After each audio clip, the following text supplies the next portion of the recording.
Who was the first person that started scratching? I think I don't know that much about it, but I believe it was DJ Kool Herc is considered the inventor, but I'm not sure if that's true.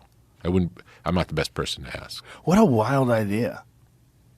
And revolutionary. It's like it changed the way people thought about music, and particularly like hip hop music. Yeah. It became part of it. It comes out of the idea of the break, starting with the break. So the break is you have a song that has all different parts in it, a traditional song, but there's one little part in it that has a cool drum beat or a cool little percussion part.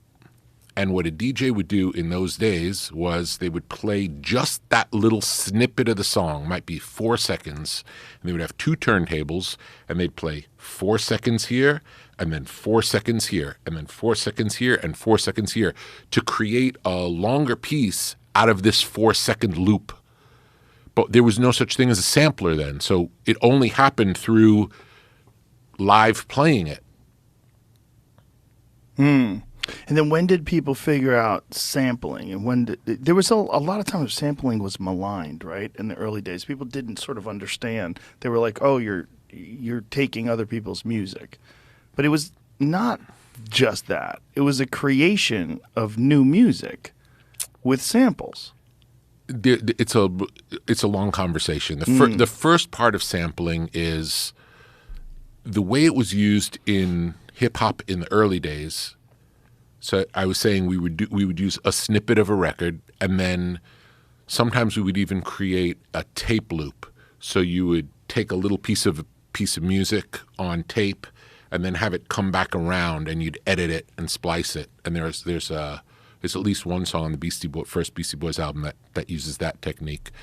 But it was about extending these pieces of music to create something new. And hip-hop from the beginning was always a form of montage. It was finding things and making something new out of it. It wasn't finding things to make it sound like it sounded. It was finding something and changing it into something new. That's what was exciting about it. And this montage process is the basis of hip-hop, and up until the time of It's Yours, we didn't really hear it on the records because people still were making records using traditional methods, non-hip-hop methods. Did you get a sense, like, while this was all happening, of how this is like a completely new music genre? This is a whole new music scene. Like, it must have been very exciting. It was, being part of it was very exciting, and loving it was exciting, and there was a disconnect between that and the outside world. Because the outside world didn't even recognize it as music, much less something that was good, that could be good. It was viewed as this other thing, not music. Other thing. Yeah, that's how it was described. I can remember being in once Def Jam happened and we started having a lot of success putting out music, and I'm still probably at NYU.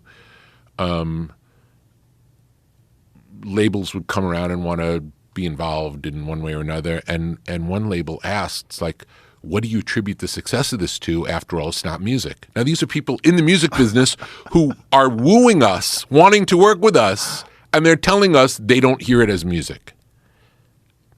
That doesn't even make sense today, right? No. Now it's the world has changed. The world has changed. Wow. But it was a completely alien underground form of music. And because people were rapping instead of singing, that was one piece that wasn't understandable.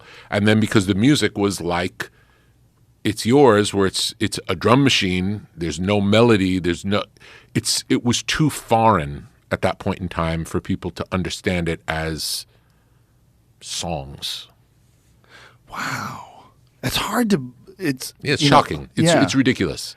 And in some ways, like, there's a song I produced with Run DMC and Aerosmith, Walk This Way. Yeah. And the whole purpose of doing that was to demonstrate this is music. This is music, and this is, not only is it music, it's familiar music, you're just not seeing it. Like you're somehow removed from what's happening.